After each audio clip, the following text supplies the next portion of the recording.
Hi guys, welcome to Tech Tricks tutorial. Today we are going to talk about how to make responsive website in Webflow. It's a step-by-step guide to follow easily, and don't forget to hit the like and subscribe button. Now let's dive right in. Before we start making our website responsive in Webflow, let's get to know the different units that are mainly used to define the measurements for different elements that you have on your website. First here is pixels. This is actually a unit of measurement commonly used for screen display. It represents the smallest unit of an image or display on your web design.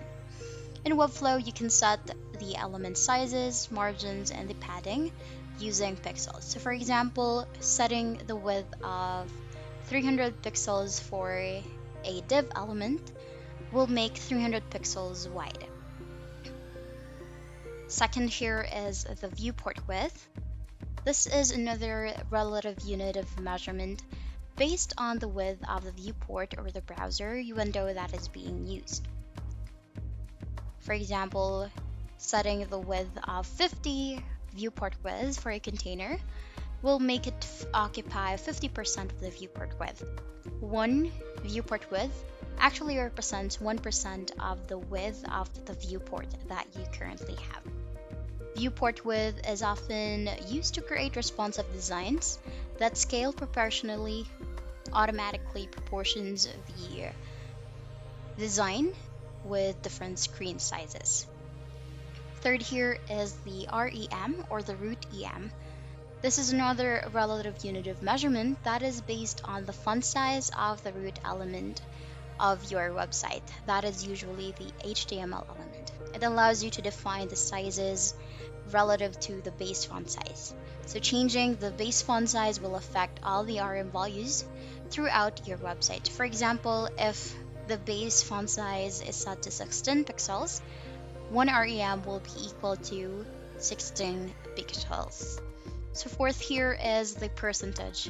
Percentage is another relative unit of measurement that represents a proportion of the parent element size or other relevant property. So it's commonly used for setting widths, heights, margins, padding, and more.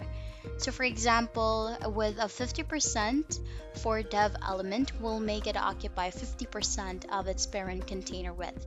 So this is very similar to the viewport width, wherein if you have 50 viewport width, it will also occupy 50% of the viewport width on whatever screen the website is being viewed. So these units provide flexibility in designing and sizing elements based on different factors such as the absolute measurement, the viewport size, the font size, and the parent element proportions. They are useful for creating responsive layouts that adapt to various screen sizes and provide a consistent user experience. So as you can see here, these are some of the examples on how it would look like if you will be using the different units for each paragraph that we have here. The first one was the pixels, second was the viewport width, third here is the REM, and the fourth is the percentage. As you can see, as we scale down the viewport, whether it's for a mobile view, tablet view, or desktop, you'll be able to see that with viewport width and the percentage, it actually moves along with the viewport or with the screen that specific paragraph is being shown into. So we can click on the top part here to turn back into the desktop view, and here on the left side or right side panel of the screen rather, under the size of that specific element, that is where you'll be able to change the width of that element, whether you want to change it to percentage, REM, viewport width, or pixels. You can simply just click on the right side right here So for example, we have this example right here where I currently have the website design here in Webflow. What I will be doing is that here when I choose the desktop view, you can see that the logo is too big, and all you have to do is change the width of the logo right here. Click on the logo and then simply change the width into pixels. Then make sure that you are clicking the right layer or the right element. You can go to your navigator.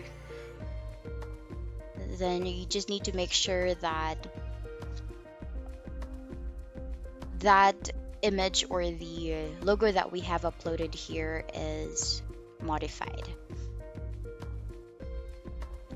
So here I just want to make sure that my text right here would be moved similar to the other viewports as well, or screen display, wherein it's aligned in a horizontal position.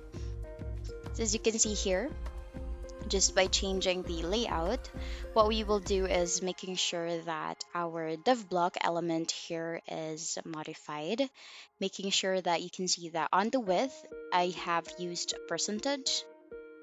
So you can actually just try it out depending on how it would look like into your website here. And then if it's too close to the edge of the website, you can actually add padding or margins into that specific element.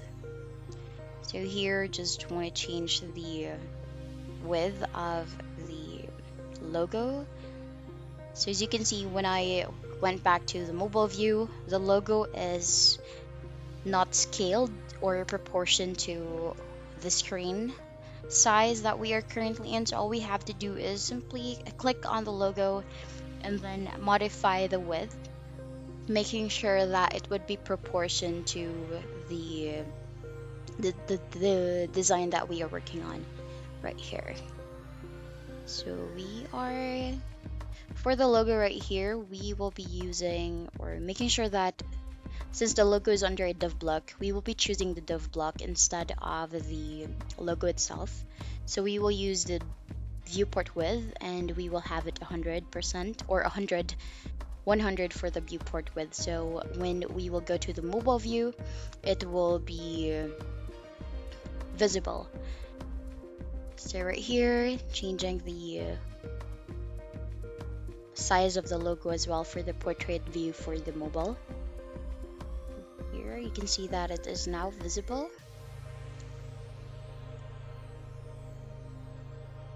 You can actually, this is very helpful, especially when you are working with a website that is used both for all devices.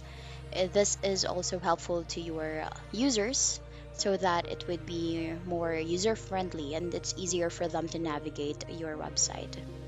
So as you can see here, when we scale down or scale up into different viewports, you'll see that the logo, the menu bar, and the button that we've added are proportioned already. And that's basically it. That's how you will be able to create a responsive Webflow design or responsive website here in Webflow just by getting to know the different units and knowing on when we will be using that specific unit of measure here on Webflow. And that's basically it. That's the end of the video. Thank you for watching. Bye!